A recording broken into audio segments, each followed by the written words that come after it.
Cupid Parasite, Sweet and Spicy Darling was released in Japan on the 30th of November 2023, following a lengthy development cycle. The development staff for the first Cupid Parasite returned to work on this game, including Rurika Yoshimura, Fumiyoshi Tatematsu, Yuya, and the Biscats. As previously mentioned, the team wanted to up the spiciness in this Fandisc when compared to the base game.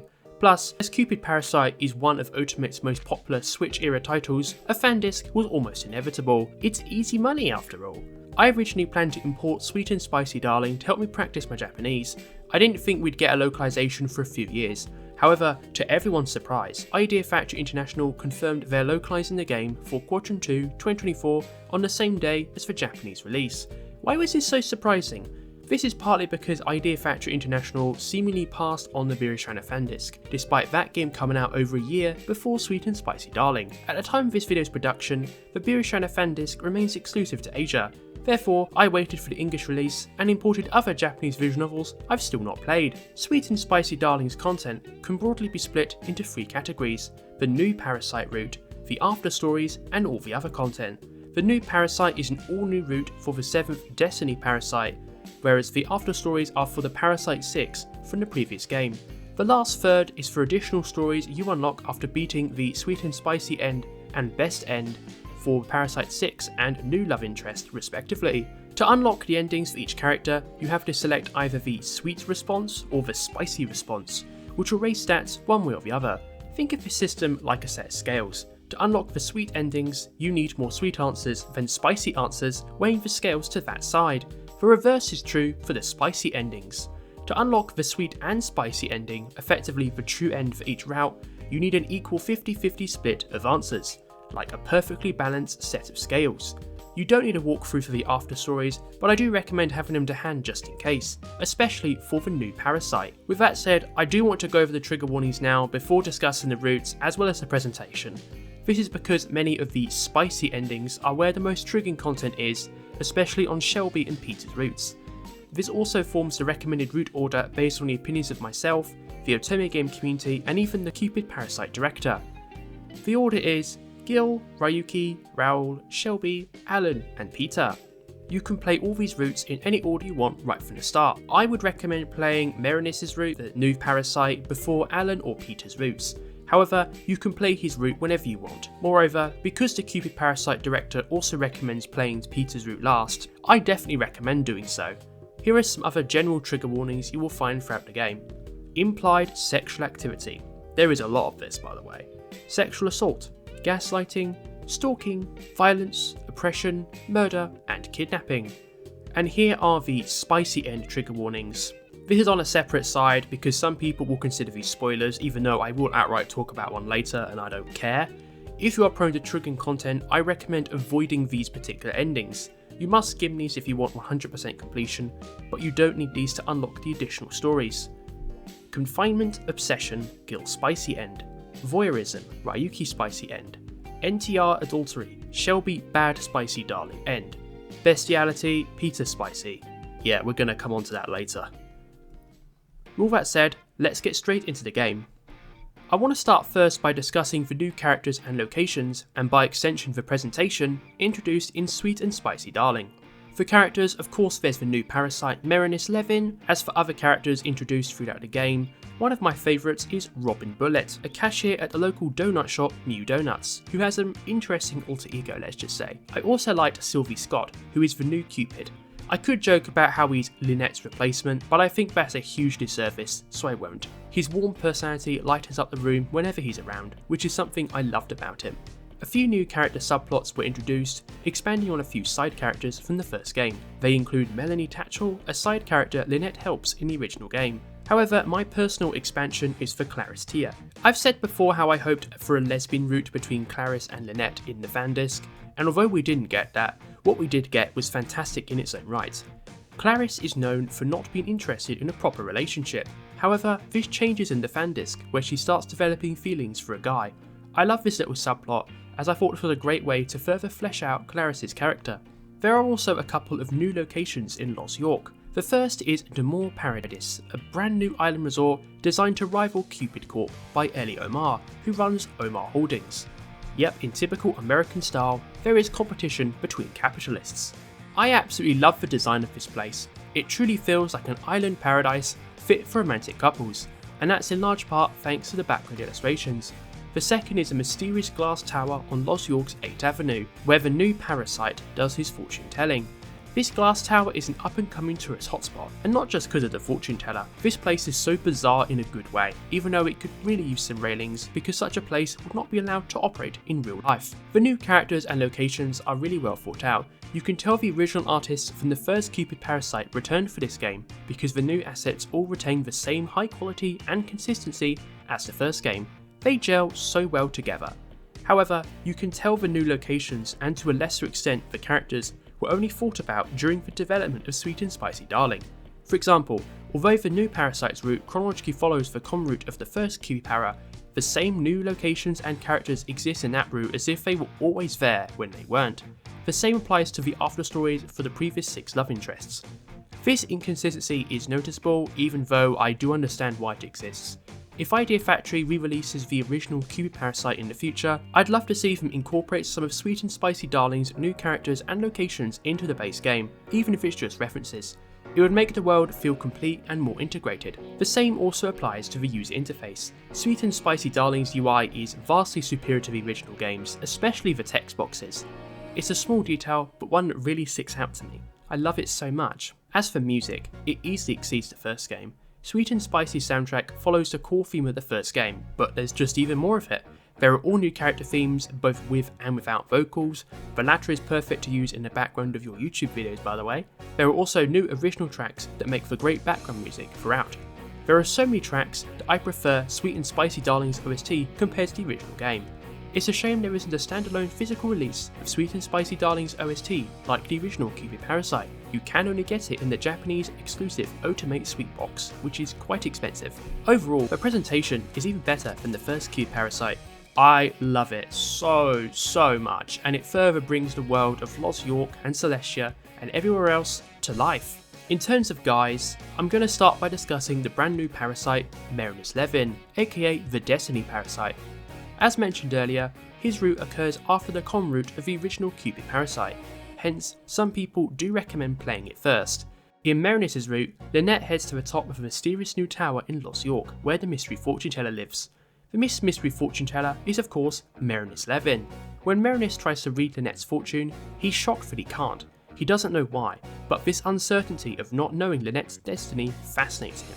Marinus and Lynette start gradually getting involved in each other's lives, eventually culminating in him becoming a parasite. Marinus is eccentric, yet deeply passionate and caring about those he cares about. Destiny is important to him because he believes it cannot be changed.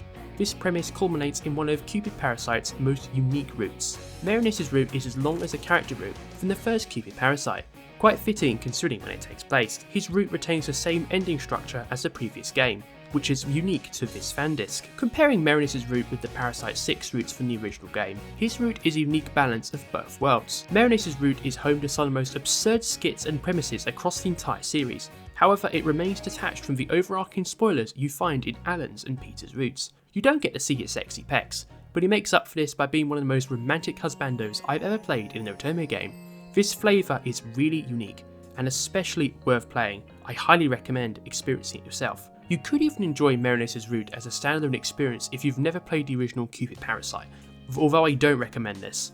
Marinus' route is the cherry on top of the delicious cake that is the Parasite 7. Given he debuted in Sweet and Spicy Darling, he does not have his own afterstory like the other characters, which I'm going to move on to now. First up is Gil's route. Gil was my favourite love interest from the original game, and his route met my expectations.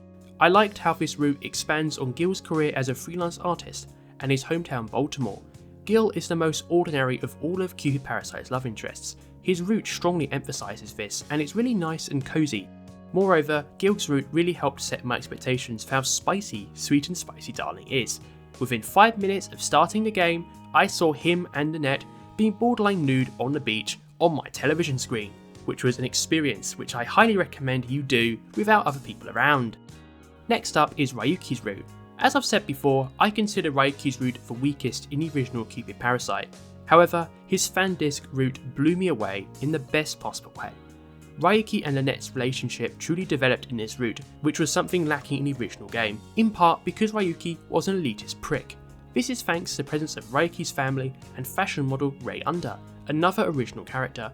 Alongside Lynette, these people all help Ryuki grow as a person, as he strives to further progress in his fashion career, with Lynette by his side. Ryuki and Lynette's interactions with the K-Shines were so wholesome to watch, and I love them so much.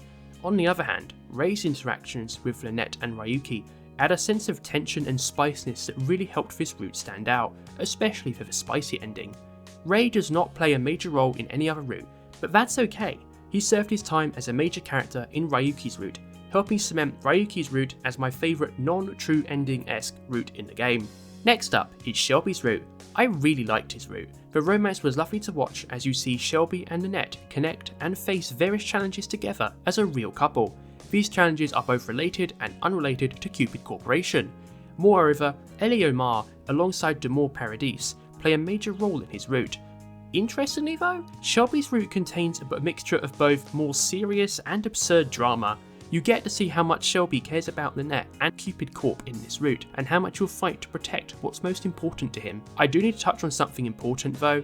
As alluded to in the trigger warning section, Shelby's route has one of the most triggering side endings, the Bad Spicy Darling. This ending is definitely a bit wild to say the least. I really didn't like it for multiple reasons. However, I do think it's interesting how both this ending as well as the route at large played into his traits as the former Prestige Parasite. Old habits die hard, so to speak. Moving away from that mess of an ending, I want to talk about Rao's route. Rao's route is probably the weakest, and that's not because his route is bad, rather I found the other routes so much more memorable in comparison. I do like how Rao's route further expanded on Sillywood for the original game. The challenges that Rao faces as an aspiring filmmaker and model help carry this route. It's lovely seeing Lynette support Rao with his goals, even when his output was a bit crap, let's just say. Side note, even though this is Rao's dedicated route, Rao appears briefly in almost every other route in this game. Like, why? Is Rao one of the most popular characters among the Cupid Parasite development staff? I don't really understand why this choice was made.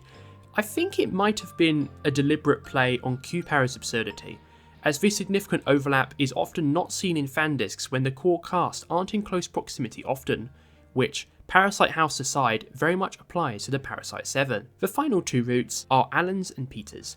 Unlike the first Cupid Parasite, I think both Alan's and Peter's routes equally stand as true endings, and technically this can work, given Peter's route takes place on a different timeline than Alan's. Alan's route retains the same level of absurdity and wildness as this route from the original game. However, you can also see Alan's wholesome side in this route so much more, and it's impossible to explain exactly how without spoiling. Just please read it for yourself, it's fantastic. Given the events of the previous game, you don't see most of the Parasite 5 in Alan's route at all.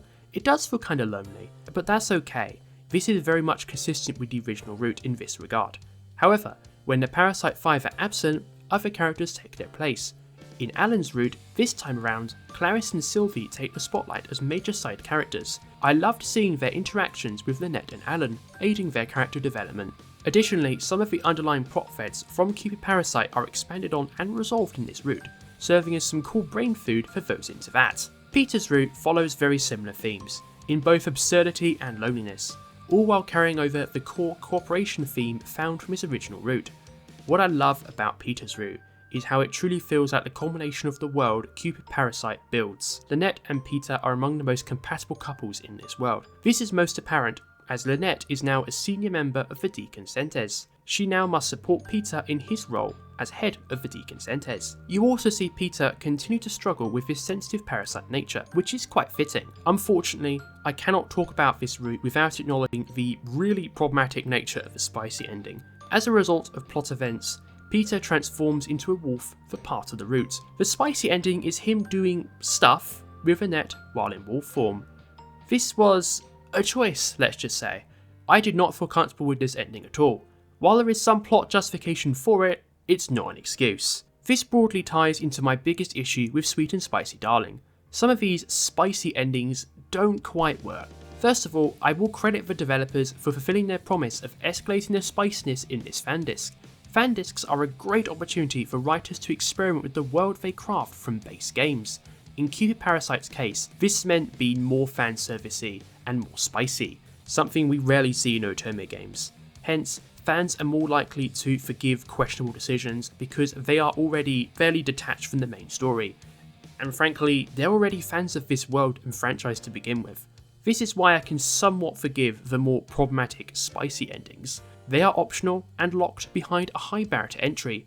Moreover, you do not need to clear them to unlock all the content unless you want a 100% achievement. Plus, given this is a Fandisc, you must play the base game first. Hence, you will already be so deep into Cupid Parasite, by the time you get to the Fandisc endings, you're just going to sit through it anyway. The sunk cost fallacy works in the developer's favour here.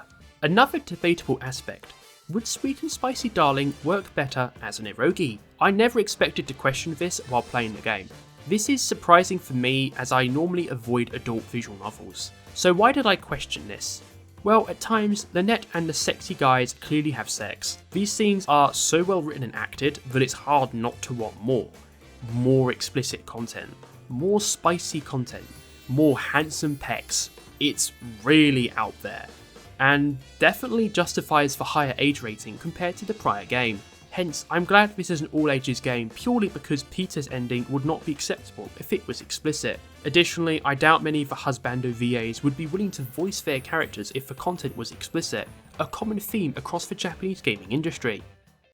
Now's a good time to discuss the legacy of Sweet and Spicy Darling. Reviews for this Fandisc are generally quite positive both in Japan and in the West, a sentiment I agree with. Sweet and Spicy Darling is not just more of the same charm fans of the first game came to expect, rather it introduces new characters, new locations, new romance and new scenarios, further immersing fans into the world of Lost York. It's a great follow-up, bridging the old with the new, the familiar with the unfamiliar, and of course the sweet with the spicy. While some endings are certainly divisive, the execution and passion of Sweet and Spicy Darling shines through. I definitely recommend this Fandisc if you enjoyed the base game. Even if you're wary of the questionable spicy endings like I was, you can just avoid them. Sweet and Spicy Darling was my most anticipated visual novel localization of 2024, and I'm thrilled to confirm that Automate met my expectations. So, what will the future of the Cupid Parasite franchise look like? First of all, I believe there's a chance we'll receive another Cupid Parasite Fandisc, given Automate has historically developed multiple Fandiscs for their most popular franchises. A more pressing issue regarding the series though, is they're still exclusive to Nintendo Switch. I would love to see official PC ports for both titles later on. These games deserve to be played by a wider audience, and become more easily accessible once the Switch officially becomes a legacy platform. If PC ports happen, I believe it's likely an Asian partner will port the games, rather than Idea Factory themselves. Idea Factory International port fewer titles to PC than they used to. This doesn't just affect Otome fans. Compile Heart fans have sometimes had to settle for late ports from other companies, notably Ghostside Games. Or if you're a fan of Mike-Q, Labyrinth of Death, or various titles of Idea Factory games not published by Idea Factory International, you'll have to just emulate them instead. Finally, while it's been well over 30 days since Cupid's arrow was shot into my back, I remain firmly in love with the world of Lost York and all who dwell in it. It remains my favourite Otome game franchise, one of Otomate's best titles ever, and one of my favourite visual novel series of all time. I hope you fall in love with this world too, just like I did. Thank you so much for listening to this very long retrospective video. If you enjoyed it, please like, comment, subscribe. Algorithm boosting stuff, consider becoming a channel member if you can afford to and want to do so. Engagement stuff like that would be really appreciated as I'm moving to a bi-weekly video schedule instead. Thank you so much everybody, have a lovely day, bye bye!